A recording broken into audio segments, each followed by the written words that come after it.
gerrymandering, those kinds of things. I'm 100% with you.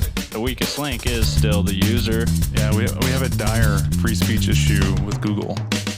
Welcome to the Hashtime Show, your weekly source for cyber news and info. This is episode number 13. On today's show, Dave, Chris, and Jeff welcome guest Chase Hall to discuss election cybersecurity and voter hacking, and review the 7 stats it takes to run a SOC. Check us out online at hashtimeshow.com. And now, on to the show. Hello and welcome to the Hashtime Show, your weekly source for cybersecurity news and info.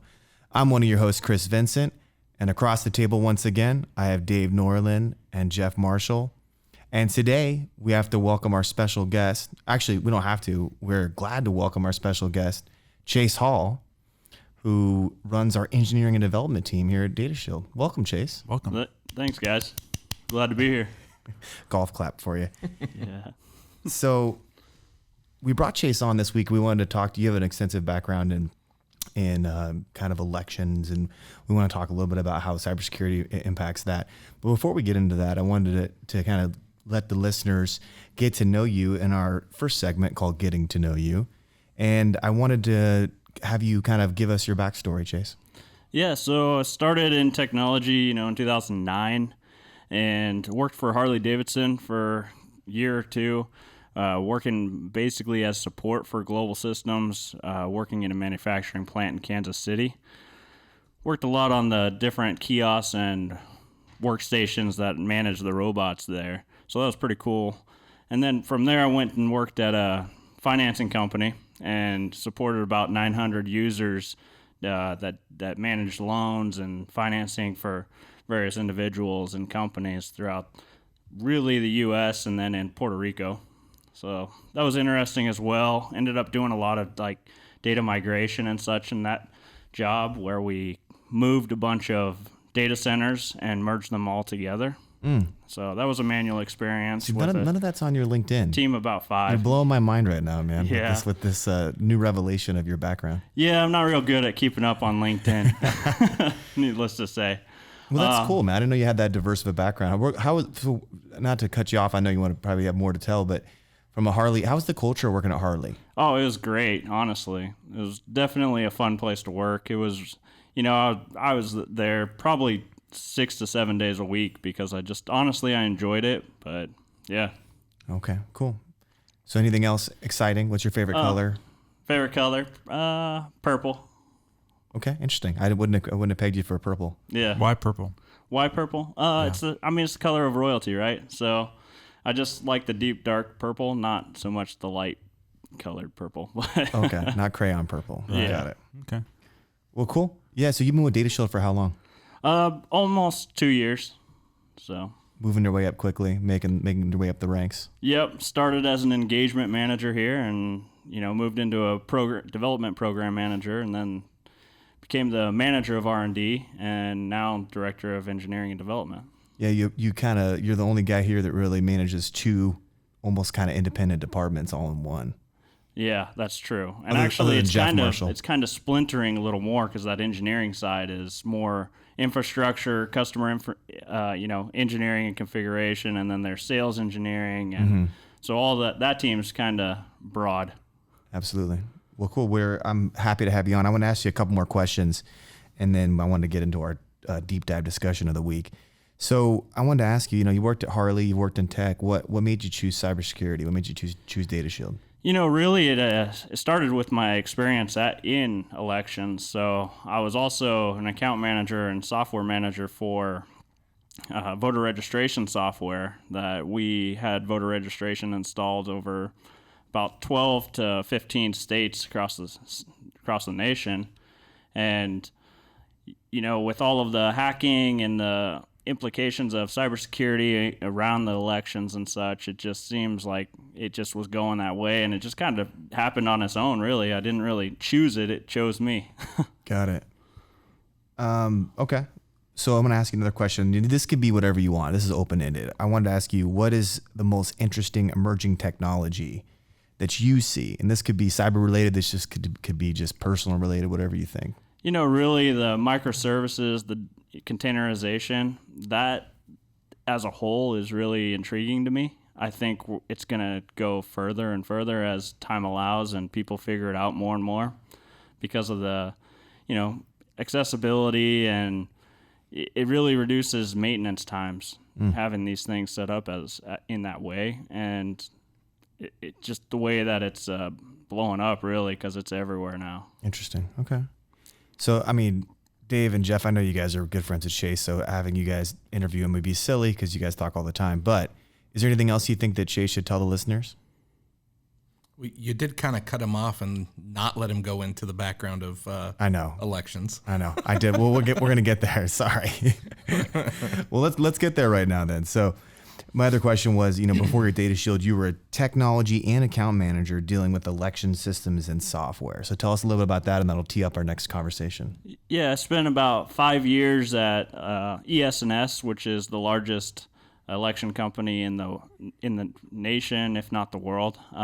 They have probably about 70% of interest throughout the nation of all elections technology. That could be whether it's voter tabulation, which is their big business, but they also get into electronic poll books and various other technologies, voter registration, as I mentioned. So I was in the voter registration side of that, where I didn't really get into the tabulation. However, I had to learn quite a bit due to conferencing and things like that. Did some trainings on ePoll book as well, and provided trainings to various states as well in that range. But yeah, I did that for about 6 years, and then I actually came to Arizona and worked for the state of Arizona as the elections technology manager for about a year before I came to Data Shield. Got it. Okay. So let's get into our second segment here. So this new movie came out on Netflix. Joel Mink talked about it last week. I actually went out and watched it, and we've been talking about this for a while, Chase. We've been in the office passing around talking about election fraud, and not just election fraud and hacking, but also, voter manipulation, gerrymandering, those kinds of things. So I know you have a couple stories you wanted to share, so I was curious if you wanted to elaborate on some of the, or maybe more some insights. I don't know if you have a story or insight you want to kind of share, because I have some things I want to ask you, but I want to kind of give you a chance to tee it off first. Sure. So gerrymandering, I'm pretty sure everyone here knows what gerrymandering is. That's kind of where you manipulate the district lines to be in your favor. So it's typically gerrymandering happens from the different parties, whether you be Republican, Democrat, whatever you may be. If the head party or the majority party has a lot more clout and say in things, they can kind of change those district lines to benefit them in the next election cycle, and that's gerrymandering as a whole. In a brief summary. But obviously it's not legal. It just happens, right? Regardless of what we do to battle it. It's one of those things that we know it exists. It's just how do you mitigate it? Got it. So what were some of the challenges you were seeing when you were working at that company? I mean, what were some of the things that kind of opened your eyes to the way our system works? Really, it's the in elections, it seems like you almost can't just have a political science background anymore. You have to have a technical background because technology is so integrated to the elections process that you have to understand what the technology is doing. And I think that's where we're falling short is these, politicians are politicians. They're not IT people. They're not into the technology, but they're the ones that are sticking around and doing that, they're becoming very integrated to it. Well, the Netflix movie. So have you guys seen that Netflix hacked movie? Nope. So, basically what they attributed Donald Trump winning the 2016 election to was manipulating technology and manipulating almost like social engineering through advertising. And so just to give you guys a synopsis and for the listeners who haven't seen it as well, basically the movie really, I don't think it's really well done as a documentary. I think they try to empathize too much with different people. I wish it was more factual, but documentaries nowadays are more entertaining than they are factual.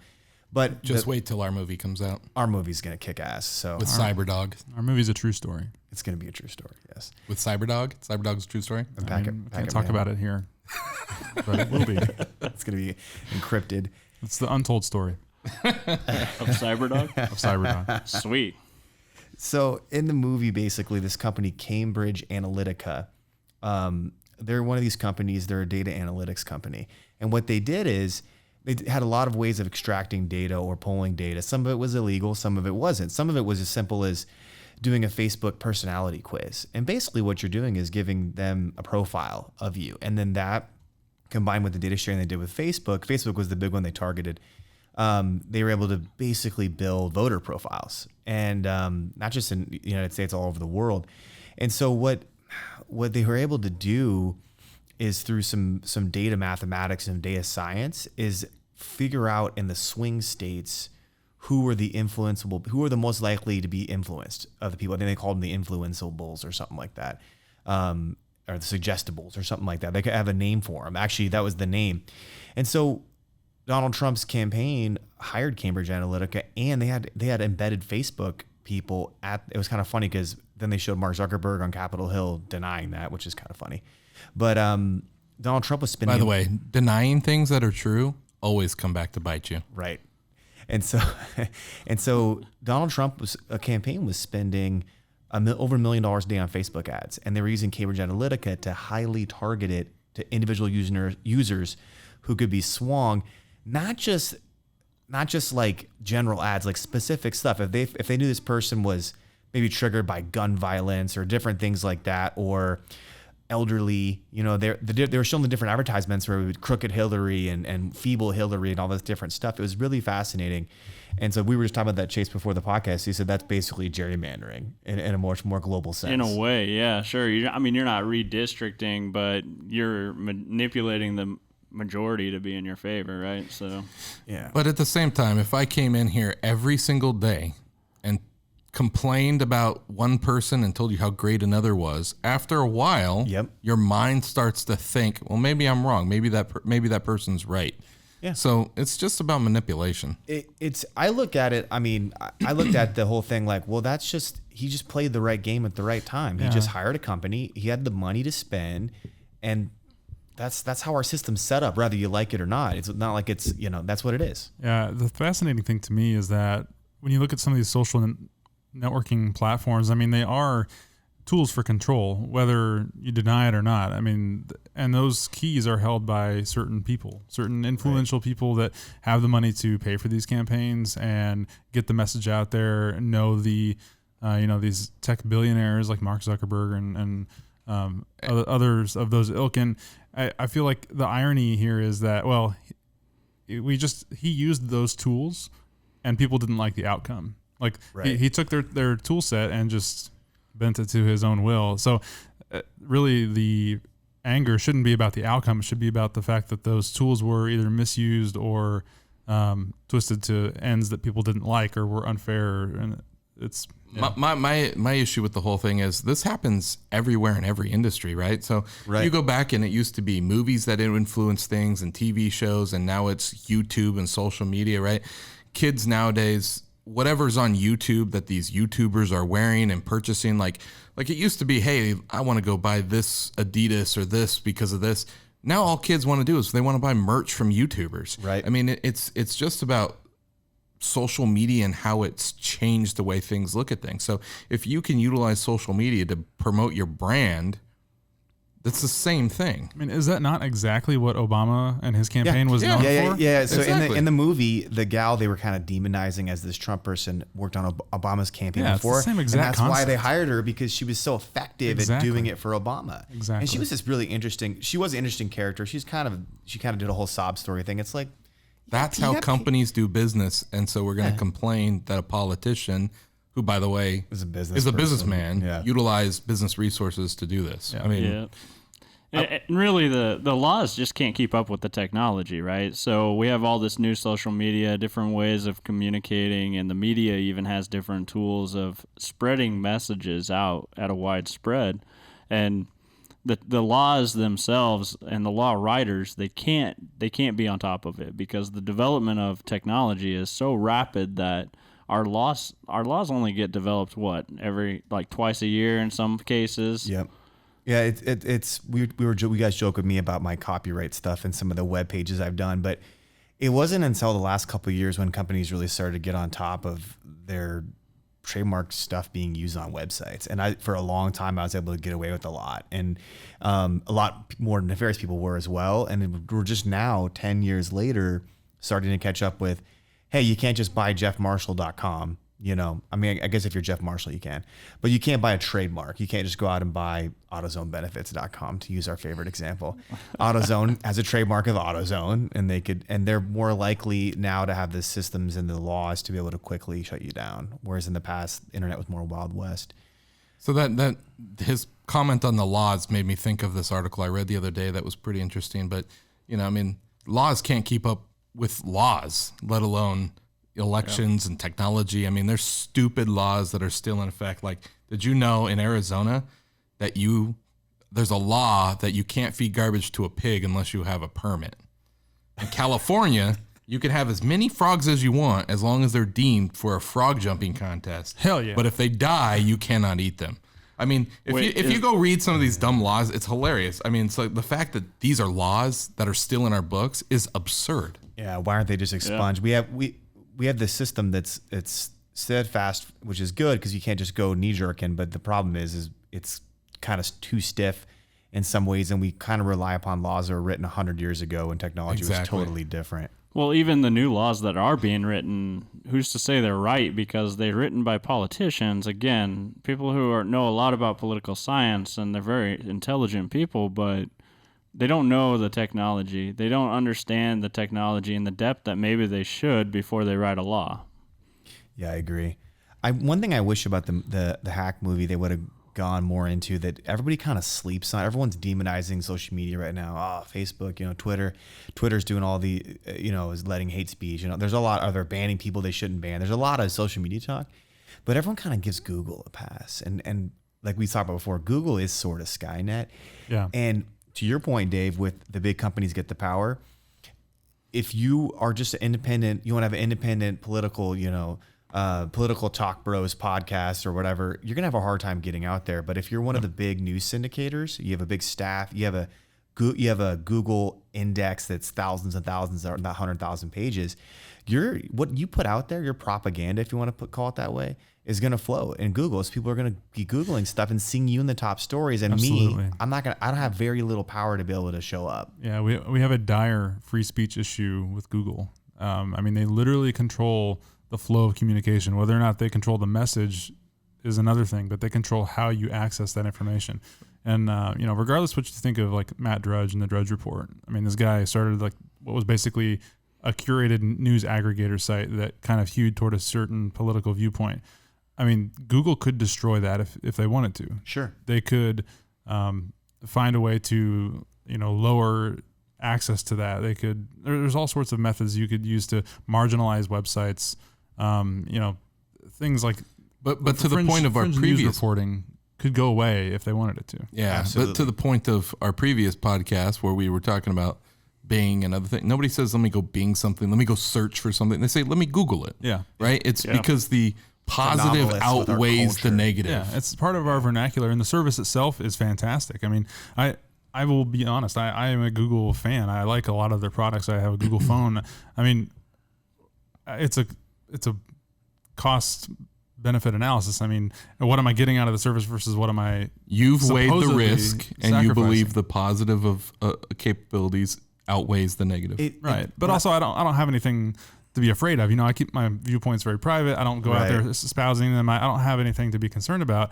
But, there's always that time, a reasonable person should ask themselves, when is the time when I may have a viewpoint that disagrees with the mainstream? And when did the services I have not allow me to espouse that viewpoint? Maybe that viewpoint's very important. Sure. Maybe it's important to be in the minority and take a stand for something.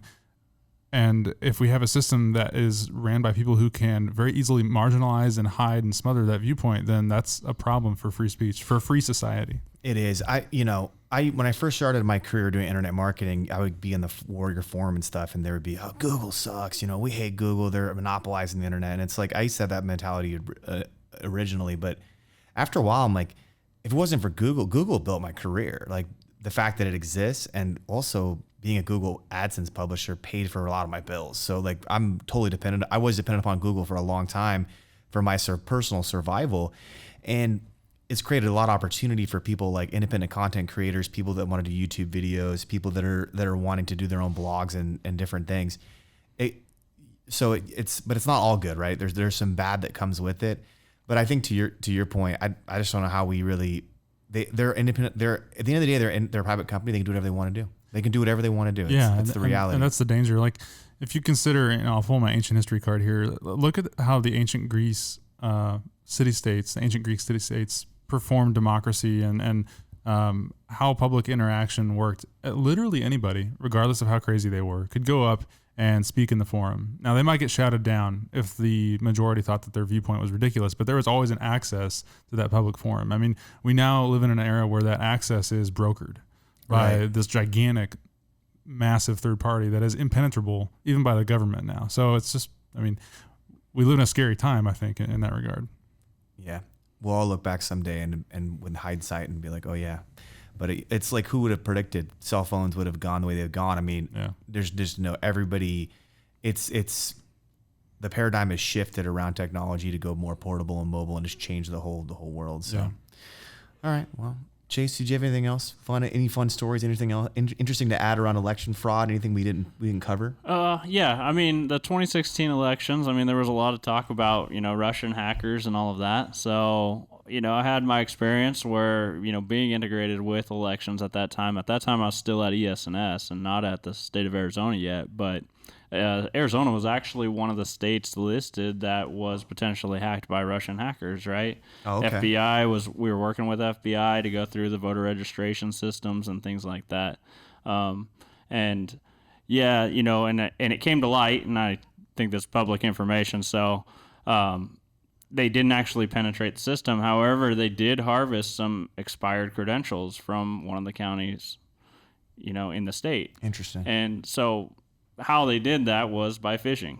So it's interesting to see that the weakest link is still the user and at the local counties rather than, you think, oh, Arizona's pretty profitable state. They've got quite a few people, millions of people in this state rather than a state like North Dakota who has 700,000. Sure. And which also North Dakota doesn't even have voter registration. Really? Yeah, they Why? just have an election management system. Oh, interesting. So if you get a driver's license there, you're automatically enrolled. Interesting. Just is it just a logistics thing with them, or are they just a state decision? State decision. It kind of makes more sense, right? Like, what's the problem with that? They're trying to sell it to the rest of the states, right? You should get rid of your voter registration. To me, it makes sense. If you get a driver's license, you're eligible to vote. Like, what's the big deal? But being It's a your border ID, state, you got to think about it. What are your state laws on getting a driver's license? Do you have to be a citizen? Do you have to be, Canadian? Get a driver's license in North Dakota? You can have different types of driver's licenses that don't imply citizenship. Absolutely. I just think that it has to be vetted, right? Yeah. So, there's those things, and like I said, the weakest link, the county users. This goes to the people that are officiating these roles in these voter registrations. As you go and register, what does that mean? How does that process work? It's a lot more detailed than what people are educated on in a typical place. So phishing's what got them, right? Phishing is what got them. I'm amazed at how prevalent phishing is. It's just crazy every single day. So successful, yeah. Somebody just clicked the wrong link at the, and got their creds.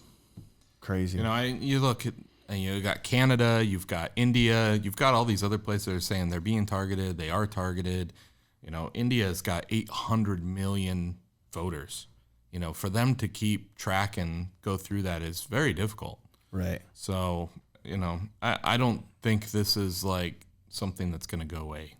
No, and to that point, to kind of cap this off, at the end of that movie, well, that they talked a lot about how it wasn't just first that Cambridge Analytica didn't cut their teeth in the 2016 election. They did it with Brexit, and they had other third world country elections that they influenced through WhatsApp and all which we have coming up here in a second. WhatsApp and some of their vulnerabilities.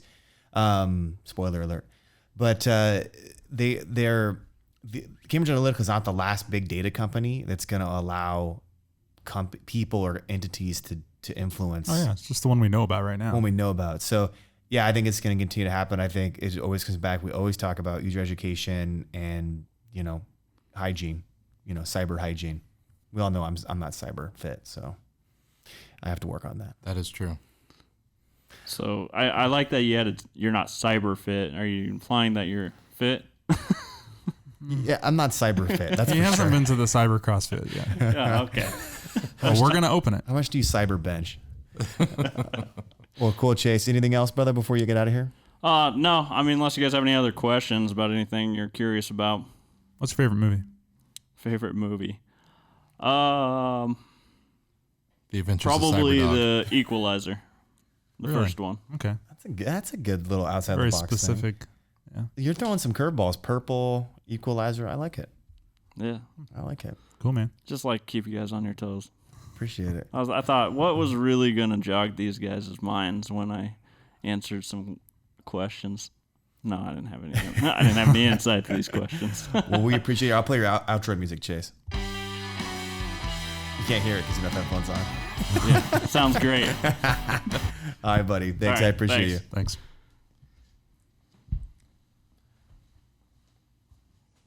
All right. As we let Chase leave the podcast studio, as I like to call it, gentlemen, are we ready to jump into segment 3 of the news?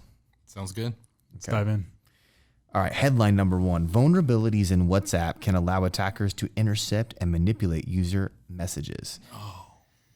Got this from one of my favorite aggregators, Cyware. Let me read the quote here.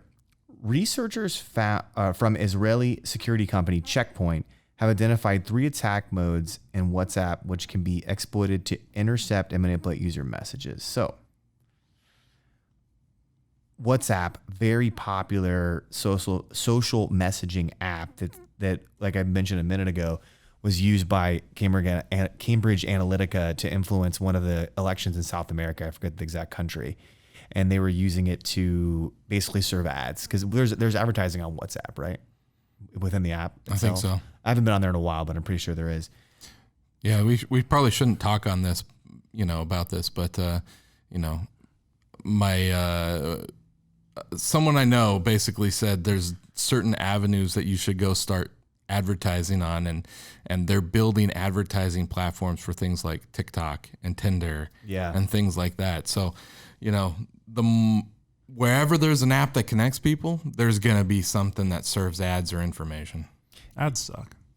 I know you hate ads. Is that bad to say to a marketing guy that ads suck? It ruined Hulu and all these other platforms, YouTube. Here's the thing. So let's digress for a second because I have really strong opinions about this. Ads do suck. I've depended upon ads for my entire marketing career to make a living, but the freeness of the internet has created the ad thing. So, for example, if we do have a company sponsored podcast, so we don't have to have advertisers. But if you're an independent guy and you want to have a podcast, you got to get advertisers, right? Otherwise, if you want to monetize it, you got to get people to pay you. And we're so used to free YouTube, free internet. We don't have the propensity right now to pay for content the way that we pay for physical goods. We just don't have it, paying for an ebook. Some things have crossed the way over. You can buy a digital book and there's some apps are paid. But by and large, people are not willing to pay a subscription fee for user-created content. They will. They did with Netflix. Netflix proved that they would. Yeah, I mean, I feel like that mentality is changing. Because if you think about it, like, I have Hulu and Netflix. And I did at one point have the ad version of Hulu where I had to see the ads. And this is what really turned me against ads. I always hated them, but the idea that I'm watching something and I'm engaged with whatever the content is, and then in the middle of it, I have something that comes up that's unrelated and distracts me from what I'm doing, I don't care about, I don't want to see, I'll never buy. That whole concept, if you just took it outside, like in a bubble, is hilarious. It makes no sense. Like, how did we get to this point where that is I'm 100% with you. acceptable? Well, think about like TV back in, we'll be right back, like that cheesy thing. It doesn't make any sense. That's a cycle of things. Like I can understand like a live broadcast, sure. Like the late night shows, like they kind of have their cycle, and it's like a more appropriate venue for it. Well, because we've been conditioned. If you look at like, if you look at, so I listen to a lot of podcasts. So there's a lot of different models that are out there. So Rogan's one of the biggest. Joe Rogan Experience, one of the biggest podcasts in the world. Yeah, we're coming for him though. We're coming for. I know, but we've said it before. And he talks about this a ton. He's had another podcaster, and he's a thinker. He's basically like a intellectual type, Sam Harris, on. Now, Sam Harris is a very sought after guy who does a podcast you have to pay for. He has a paywall behind it, and he's been successful. Opie or Anthony, one of the two, they left their radio show off Sirius, and they do a paid subscription podcast, successful. Rogan only does ads at the beginning of his show, and he's successful, but he's mentioned many times he can make more if he laid them inside because advertisers want you to break the attention. See, that I don't mind as much because I grew up listening to like talk radio and even just regular FM music content, that kind of thing. And that made sense in a way because the song would end, the 30-second ad would go, and then you'd have another 5 or 6 songs afterwards. Right. Or the guy would have to take a break from talking, and then there'd be a brief ad, and then you'd go back to the talk show. Sure. That makes more sense. Chris doesn't give us breaks. This is like slave labor. We've been recording these for hours straight. Yeah. That's what you guys don't realize. Yeah, it's a really interesting topic. Just to get us back on, I'm with you, though. But I think even like Hulu and stuff, they're starting to they'll play the ads before and then after the show. So to me, it's a lot easier to digest that than to cut it up 10 times between the I think it's just what we're conditioned for. So people always say, I've never seen Game of Thrones. I know. But people say it's like watching a movie. It's because they don't put commercials in the middle of it. Right. That's a big part of it, honestly, based on what I've heard. And if you were in a movie theater watching Avengers Endgame or whatever, Lion King, whatever's out, and in the middle of the movie, an ad for Tide came up, it would be outrageous. That's literally the experience on some of these streaming services. That's the experience. The Hulu, the non-paid ad version is like that. It made me think, who the hell do you think you are? Interrupting my train of thought with this freaking Cialis commercial or whatever it is on. It probably was. Yeah, how am I being targeted? Is this? Do they know based on what I'm watching that this is what I want to see? Like, it's just the most mind-boggling thing. I think consistently all I get is like GM car ads and stuff like that. It's so annoying. It's we're conditioned. So like I remember the early days of YouTube when there was no advertising, and then there was a pre-roll ad. And then now people do their video lengths so they can get mid-roll ads, which pay more. Yeah. And my kids are used to it. My kids watch them, and I never heard my kid complain once. He's just like, it's an advertisement. It's part of it. It's part of the game. So it's conditioning. It's what our society is used to, and that's hopefully it changes more towards less ads, and people are comfortable. Hey, I'll give you $5 for your content. There's such an infestation. I mean, if you watch YouTube without an ad blocker, it's appalling. Like I listen to music sometimes on YouTube when I'm at work or whatever the case may be. And so the music publishers will put their stuff online sometimes for you to just listen to, whatever. And then in the middle of the song, an ad will play. It's just ruining the experience of what they're actually publishing with this ad revenue. It's just incredible to me that's how far we've come.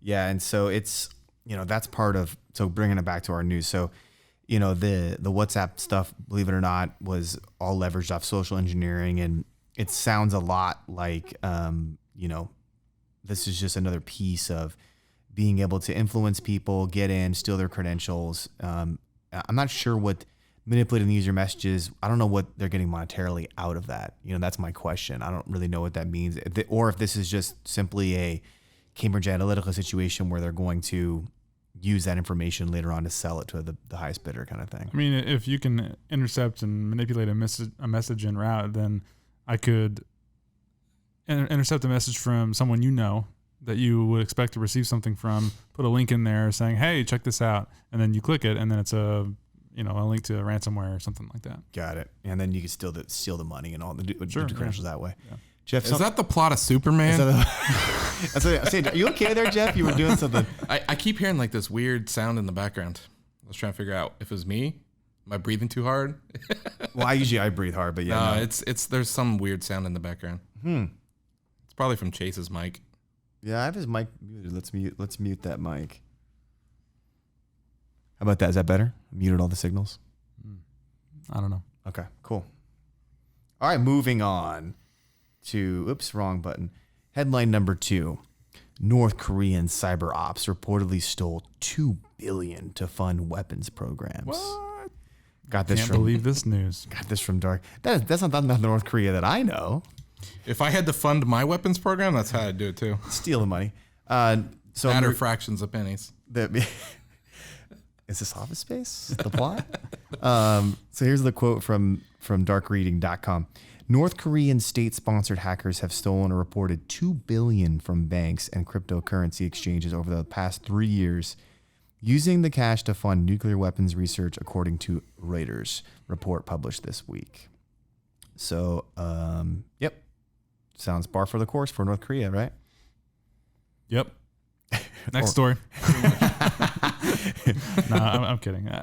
It's bad, yeah. I mean, there's been a lot of, so this makes, I mean, it just seems topical because I've seen a lot of in the news, the CNNs of the world saying they're testing missiles in North Korea. Kim Jong is what? Is it Kim Jong UN, yeah. Kim Jong is happy. Kim Jong He's happy with the results of the missile testing. So I bet he is. I've seen that, and then now I'm seeing that they just jacked the money to pay for it.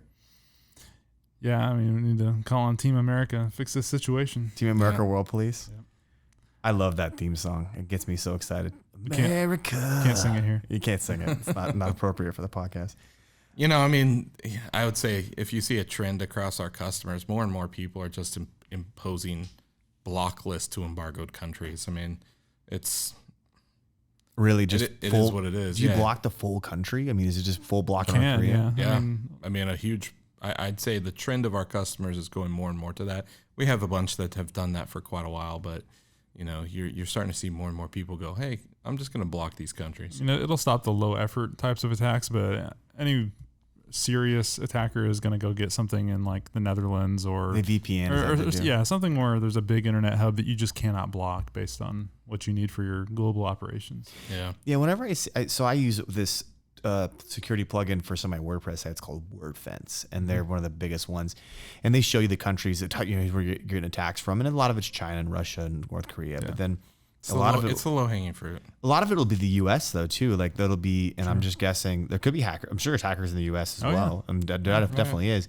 But I'm always wondering too. Like I wonder if it's just people VPNing in through different portals. Yeah, could be VPN. Could be just security researchers, scanners. I mean, there's so many things that it could be from a low hanging fruit perspective. But you know, obviously, if I'm going to attack a U.S. company, I would be better off going and getting an Amazon resource or something like that and attacking a U.S. country from the U.S. I mean, what was the country, Kazakhstan from last week? Kazakhstan? Kazakhstan, yeah. Kazakhstan. Mm-hmm. Aren't they like full hacker country now? Or am I misremembering that story? They're like a Russian satellite state. Satellites. Yeah. All right, headline number 3. Because of Chris now, I picture like this room of just a ton of Borats on computers. There probably is. Headline number 3, leaked code exposed. I would like to say, I'm sorry, but I have this image in my head and I have to get it out. The fact that this crypto mining might lead to a nuclear weapon is somehow hilarious to me. Why? Why is it fun? It's just like the 21st century in a nutshell, I guess. Yeah. That we have this fake cryptocurrency that was then stolen and then, used to build a weapon of mass destruction. It's like the ultimate bizarrely ironic tech nightmare. Yeah. It's just sort of weird because people are trading with North Korea, right? It's almost like when you're at that level, you just do whatever, but you still need monetary transfer, right? So it's kind of, it really makes the idea of money seem silly when it's done, when it's stealing fake money to pay for something at a country level. Yeah. It almost makes it seem like, what are we doing? Yeah. Like sometimes I think it's Adam Carolla says like, we don't have alien overlords telling us what to do. We get to decide what are these rules that we're making. Yeah. Anyways. I mean, it just goes to show you that this fake currency that is backed by nothing being used to create weapons of mass destruction that has to invalidate the whole concept, right? That's where we decided that I cannot wait for Libra. Ooh. That cryptocurrency wasn't a valid thing because they used it to build a nuke because they were able to steal it. Yeah, I don't know. It just seems crazy to me. Whatever. Sorry. Next story. No, that's fine. Headline number 3: leak code exposed several vulnerabilities in Boeing 787 internal systems. Man, what a saga. This is not. Is this the plane that was crashing a long time? That's the 37, right? No. So this is the 737 Max. Yeah. The 737 Max, right? Yeah. So let's read the quote here. There are multiple serious security flaws in the code for a component of the 787 known as Crew Information Service. I'm sorry, this is the 7. Okay. 87, yeah, maintenance system, CISMS. These vulnerabilities can be abused by an attacker to send malicious commands to far more sensitive components that control the plane's safety critical systems. Yeah, I mean, this is kind of the bold new frontier that we've created by all these computerized aircraft, and it's amazing some of the technology that they can pull off, the 737 MAX situation notwithstanding, but I mean, all the redundancy and the efficiencies and really the safety that you do get out of a lot of these computerized systems. I mean, no one's building that for security. Who would ever hack an airplane in flight? But the reality is it's possible, and someone could potentially do it. You know what? It is on this article. It says the server contained code used to run both the 787 and 737. Okay, yeah, that's what I was going to say. They're pretty similar. Yeah. Back in '99, went to this conference with a old boss of mine, and the speaker raised his hand and said, "If your team wrote the code on the airplane that you were flying back home from here, how many of you would fly on it?" One guy in that room raised his hand. Yeah, that's always like, would you let your, like, they had the same kind of like doctors, would you let yourself operate on yourself? Like, are you that good, Yeah. Yeah. How did Boeing respond? Boeing claimed it's not serious, of course. Why is it that companies, there's leaks or breaches and they're like, it's not because that big people of a are deal. afraid of downfall or brand, various things making them look bad. I mean, and nobody wants to look bad. Yeah. Of course, yeah. I mean, no one wants to lose their job, right? Yeah. That's a good Some point. of these people are very specialized. They've been in this industry for decades. I've been involved in some side projects that had to do with flight simulation, and some of these guys are brilliant, and they have knowledge that you can't find anywhere else. They're groomed through the industry, and they get to know people at other companies, and they're just kind of shared, and it's a body of knowledge that is difficult to build and tends to stick around. And they don't always think about things from the security standpoint, right? It's just something that we have to build as a culture and change the mindset. There will be technologies in the future, probably right now. I mean, you could go on an airplane. I wonder how many airplanes have been pen tested, Yeah. I mean, I have a unique background with aerospace. I worked for Honeywell for about 5 years, and the supply chain and the aerospace industry is unique. It's got a really slow, what's called clock speed. Mm-hmm. So Charles Fine wrote a book on clock speed way back. He's a supply chain guy. Clock speed has to do with the speed of the industry, right? So if you look at an industry like video games, it's got a super fast clock speed. And there's even faster ones too. There's, fidget spinners come out, stuff like that's really fast. It's in and out and it's done, and then on to the next thing. Automotive's a little bit longer. They go through different generations, right? It could be 3, 5, 10 years on some that last a long time. But the aerospace clock speed is sometimes 50 or 100 years between new designs, new design drawing revs and stuff like that. And a lot of these airplanes, a lot of these engine components, they're using engineering diagram specs from the 1940s and 50s, just post-war, pre-war even. And so they move a little bit slower in that space because of that, because of the regulations is a big part of it. It's just also, it's culturally, it's a slower industry. I worked in a company. Yeah, if you look, I mean, the majority of our aviation technology was from the 40s and 50s. Yeah. Right? I mean, huge advancements. And you can argue that our advancements since then have not been that great compared. I mean, so I have some personal interest in aviation. Absolutely. So I don't want to get this too off the rails, but yes, to your point, like the 737 is a 50-year-old design. Yeah. But the technology that goes into those designs, even though like the general shape may stay the same, there's a lot of other things that make up the airplane that are very advanced. I mean, the amount of safety features that are in a 737 now as opposed to when it first came out is night and day. I mean, for a while, a lot of people are probably forgetting. I mean, this is not the first time that the 737 had issues in terms of safety. It's just what is in recent memory, and just so happens to be technology related, like on an avionics level. So, and again, go to the level of social media and things. I mean, the problems escalate much faster. Oh yeah, it's a wildfire if the slightest thing is discovered. Yeah. I mean, I think if someone farts in the middle of nowhere in Antarctica, everyone hears about it. That would be news. I would want to know about news flash. It's the old saying: if a tree falls in a forest and no one's around, does it actually make a sound? Yeah. The answer is yes. The guy in Antarctica farted, and everybody knows about it now. Yeah, I mean, aerospace is not the only thing, and it's I love music and audio stuff, and I mean, there's been a lot of new advancements in like production consoles and software and whatnot. Auto tuning. auto-tuning. But these microphones, is the same technology. It was invented way back. What if we auto-tuned this podcast? We could auto-tune you. I want to sing my way through this podcast. I do not.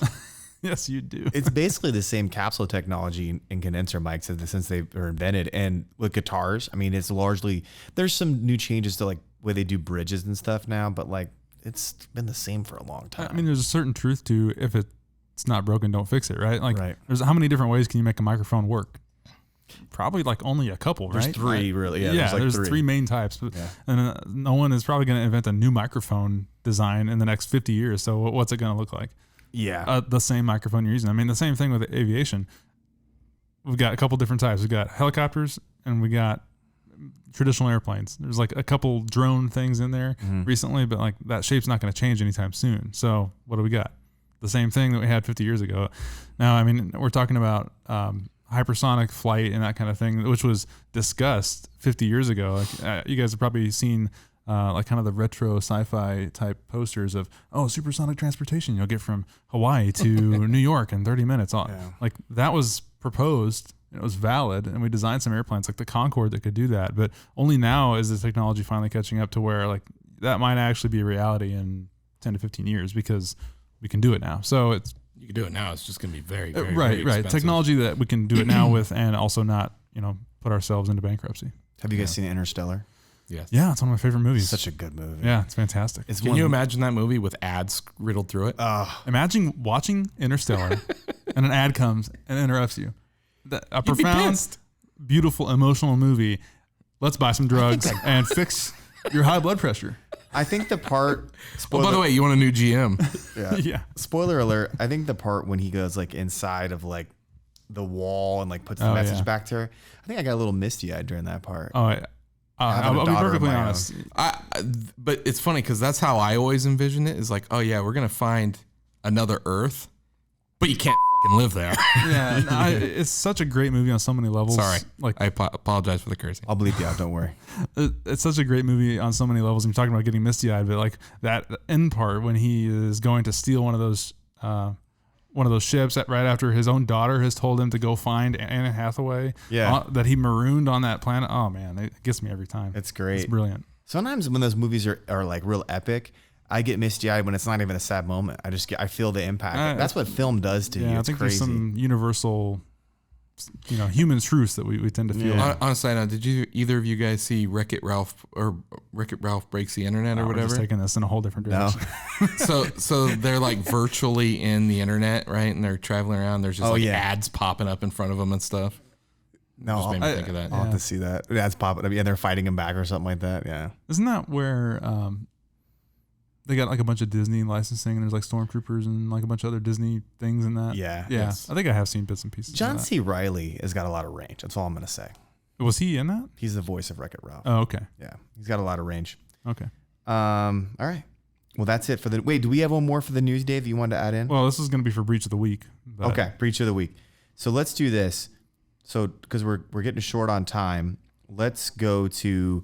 So we have 2 breaches of the week then. So my first breach of the week is the National Baseball Hall of Fame hit by payment card stealing attack from Bleeping Computer.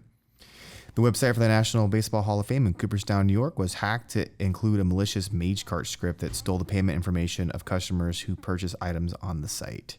One might say they stole home. Oh, I was waiting. I teed it up. I knew there was going to be a cheesy joke, and you delivered, Dave. That's why I'm here. So I got to say, MageCart's one that interests me because you go clear back to like 2009. MageCart's always problematic. Been around. If you look not too long ago. Is that like a common shopping cart people use? Yeah, I mean, this year you've had British Airways, Ticketmaster, Newegg, and then a bunch of like the small business sleeping sites and... There's some other ones, but they've all been hit by MageCart. I mean, since January of this year, it's been nothing about MageCart. So either they need to fix it, be more secure, figure out some of these flaws, or dare I say it, ditch MageCart. It's crazy to me. Shopify.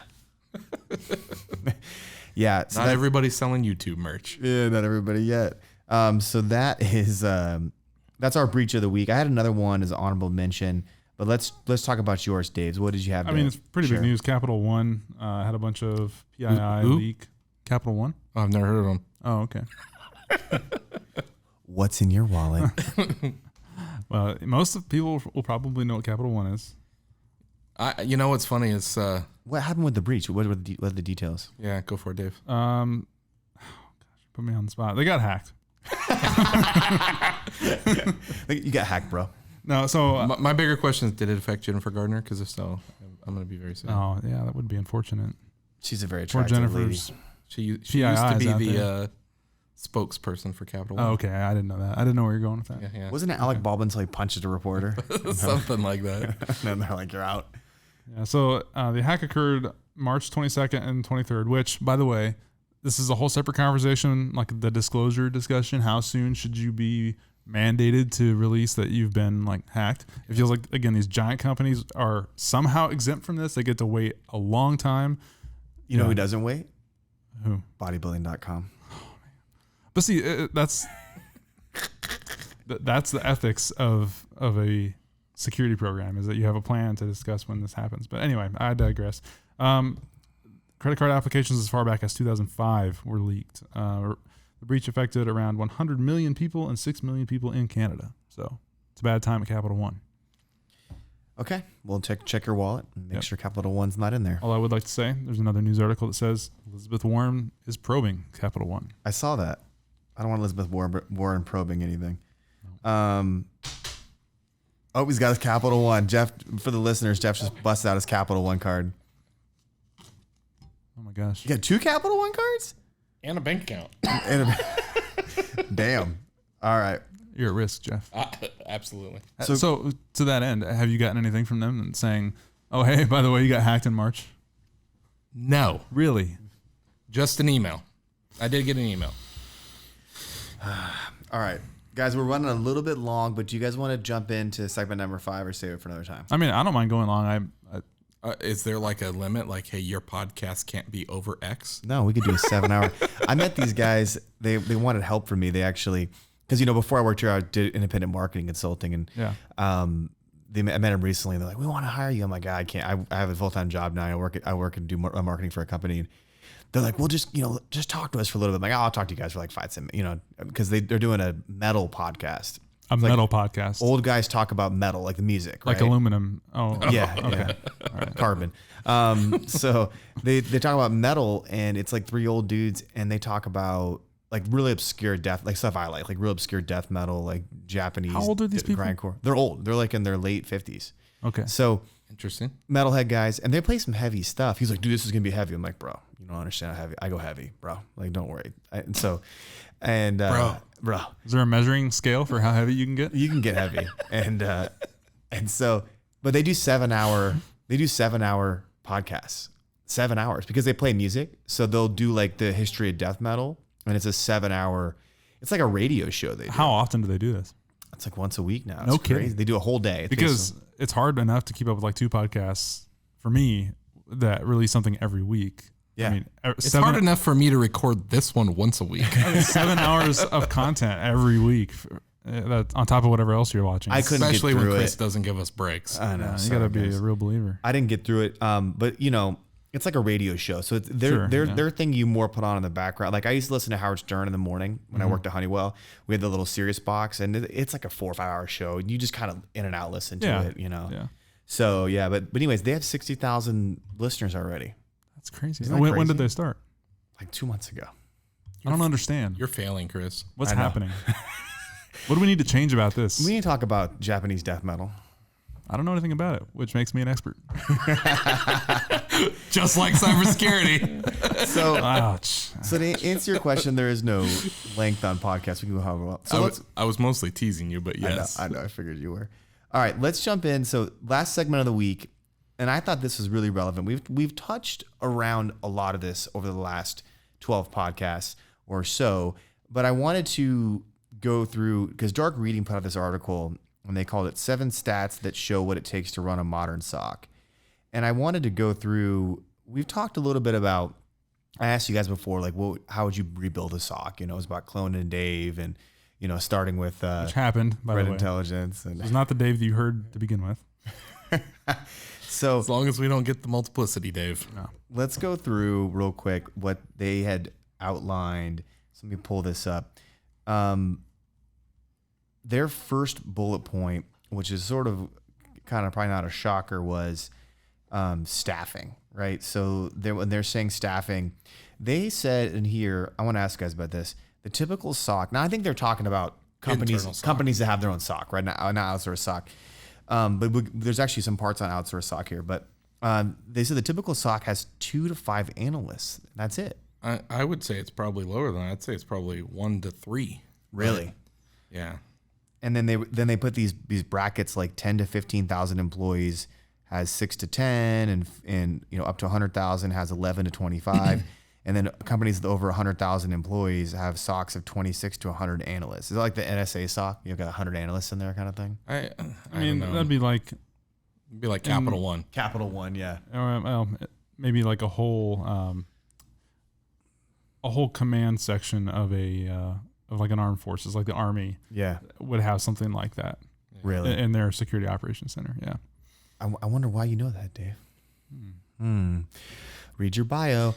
I mean, I would say from an outsourced perspective, we have a pretty decent sized SOC, but it's funny to hear the perspective of some customers, because some expect you to have like some ginormous amount of people, and you're like, I don't need that many people to do this job effectively. Well, yeah. I don't want this to get too infomercially, but I feel like the better technology and process you have, you can leverage more with less people. Absolutely, right? Sure. Absolutely. Yeah. That's why we are able to stay in business.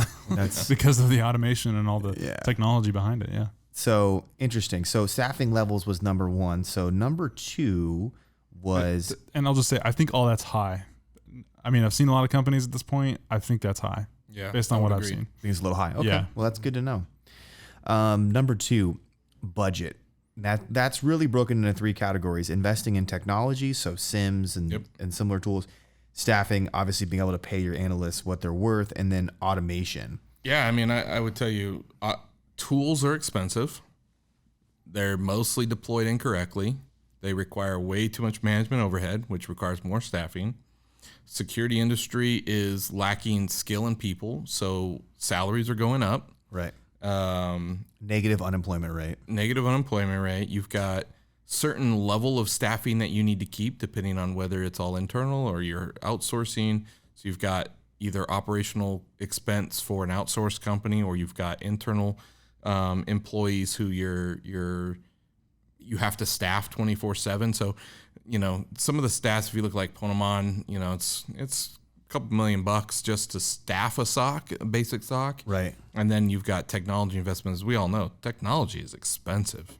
You go deploy some servers and network equipment and some software, and you've spent $10 million and nothing flat. Really fat, and it's not even making you more secure. It's right. You have to manage it and have you still have to implement it correctly and alert correctly and do all that kind of good stuff. So budget is not easy for security. Right. So number 3, this is kind of where we get into some of the outsourcing. So, but this is interesting here. It wasn't just like, we specialize here in someone outsourcing their SOC. Like we can do co-manage, right? But we can do full management as well. This is talking about outsourcing specific tasks. So they had threat analysis, malware analysis. That's like decomposition, right? This is what we basically do. Yeah. Threat analysis, threat intel, and malware. I mean, that's basically what we do at the very core of it.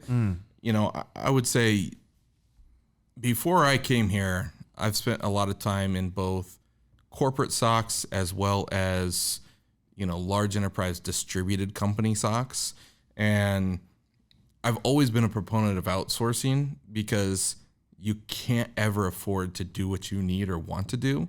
You have to utilize somebody else to do some portion of it. Right. It just doesn't make sense. Everybody has this control thing, like, hey, I need to control this. I need to staff this whole SOC and build my own SOC because I'm a control freak and I want to have the biggest department out of all my friends.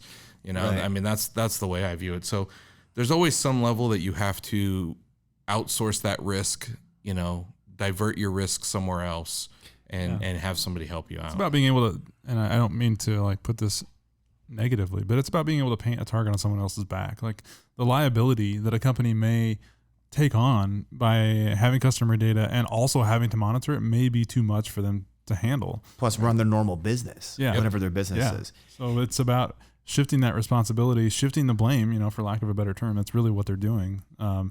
And outsourcing all the services. And as I look through these services, I mean, we do every single one of those. So yeah, I mean, I used to work at a company where, we would have a saying that, you're not an IT guy, you're not a security guy, you're an insurance guy that happens to do security or happens to do IT, right? Because it's about the business. You have to support the business. You have to understand the business. And with limited staff, you're not going to be able to do all of these functions and still understand the business. Understand your bit. Yeah, I want to run through these real quick because they have a 2018 versus 2019. This is sort of a survey respondent, but it's really interesting. So event data monitoring dropped about 10% from 18 to 19, but we see threat analysis going up. We see malware analysis going up. We see after hours coverage going up. Incident response dropped a little bit. EDR went up. Threat intel service probably had the biggest percentage increase. And then what's interesting here is they said the entire SOC as outsourced was less. So co-managed looks like it's going to be part of the trend. Like correct. Outsourcing parts of it. And I think that is partially owed to the ease with which you're able to look at data nowadays. I mean, you can put a nice, colorful, visual-oriented dashboard on just about anything. I mean, you look at some of the newer trends in SIEM, like Sumo Logic which may not exactly be a SIEM, but the whole idea with that is it's a cloud-based interface. You can send all your data, and then it gives you very clear, concise dashboards, which is kind of what you want out of event and data monitoring. You don't want to see every individual little event. You want to see the trends. You want to see the overall. Unless you're packet man. Unless you have the packet advantage. Wow, you guys just took this in a completely bad direction. I know. We're trying. I'm some trying. good pod right here. No, I mean this is one of the few times where we actually talk about us and tout our service because it just makes sense, right? I mean, that's why I'm here. That's why a lot of us are here, because we're passionate about this and we believe that we're helping customers. We co-manage the solution. I mean, the trends are what we've been doing for a long time. Right. And I want to try to not be too infomercially because I hate podcasts where they're just spouting off. But I mean, the whole point of the Hashtime show is to entertain and educate, IT and security professionals. So we're going to educate you about outsourcing a SOC. And I would say all this kind of aligns with what we've seen from customers as well. I mean, we've had a couple of different customers come to us and say, here's a list of everything I need. How can I consolidate some of these under you? And it's forced us to look at some of our offerings and expand them a little bit and see how we can kind of package this security offering into a more, I guess, holistic sort of deal. Right. So the number 4 was the top tech used. So SIEM and then SOAR, which is orchestration. Right? I never heard that acronym before. Is that common? Not as commonly used. Yep. Security automation orchestration tool. So that's sort of, we know that it's going to be SIEM and orchestration tools. Automation's also made the list.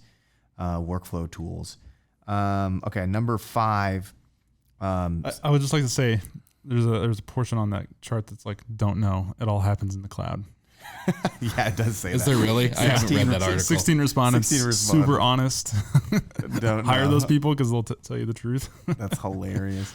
Number 5 was SOC pain points. And the main pain points were fatigue around docs and documenting and reporting incidents, alert fatigue, and then dealing with false positives. Yeah, makes sense. Yeah, I would agree. So that's obviously, we hear that alert fatigue is always and outsourced stocks probably even more exacerbated. What was you said before, Jeff? We'll take the alert. We're reading the sales emails. We'll take the alert for you. We accept that fatigue for you.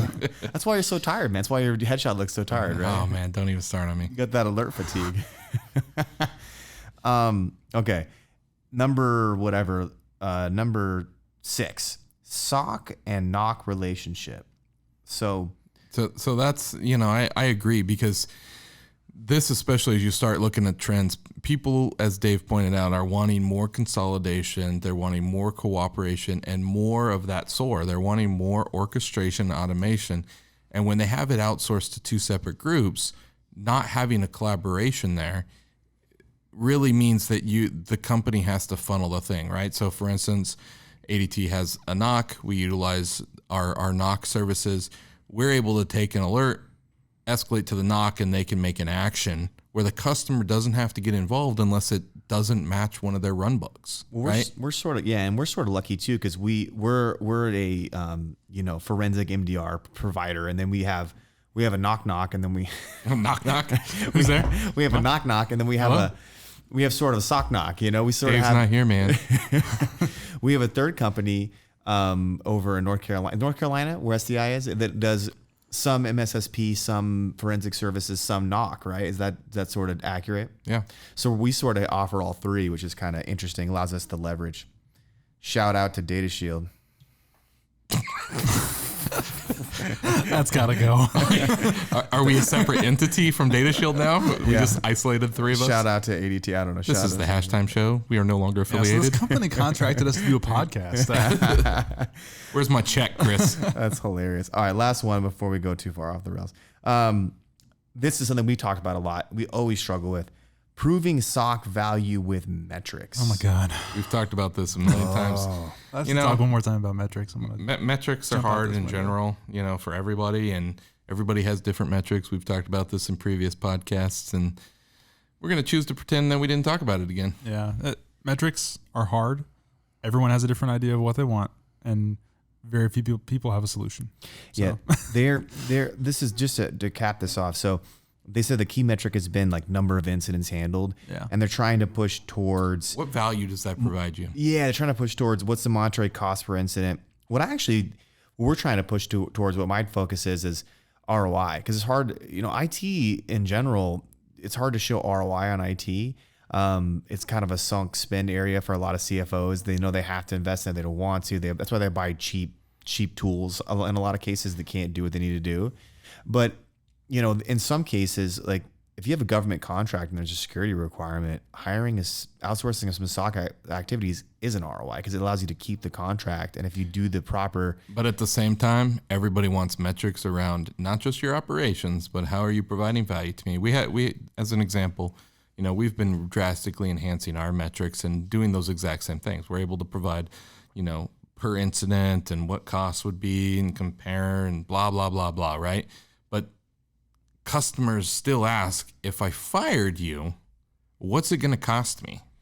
And that's in essence the base of where you start. Yeah. You got to provide operational metrics. You got to provide financial metrics. And then how does that relate to if something happens and you're not there, and then also if you're there, like what are those cost differences? Because in the end, it all comes down to money. It does. I mean, it's hard to quantify. Like if you may not get breached, you may be fine, or maybe you won't. It's really hard to know. It's one of the things that this industry is going to continue to have a hard time wrestling.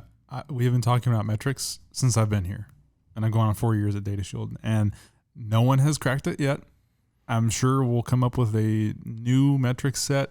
It's going to look great, and then in 6 months, it's ever evolving. We change them constantly. People will say the metrics don't make sense anymore, and then we'll have this conversation all over again. And it's exasperating, but it's the reality of where the business is and where this market is. It doesn't know where it fits, but it knows it's important. So you have this value placed on this intangible thing that no one can answer yet. So really? Well, that's how I try to summarize it. The good news is that even though you'll have the metrics and they may not be meaningful, at least I can make them look sexy.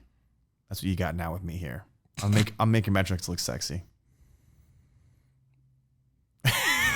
Just dead silence. The empty silence.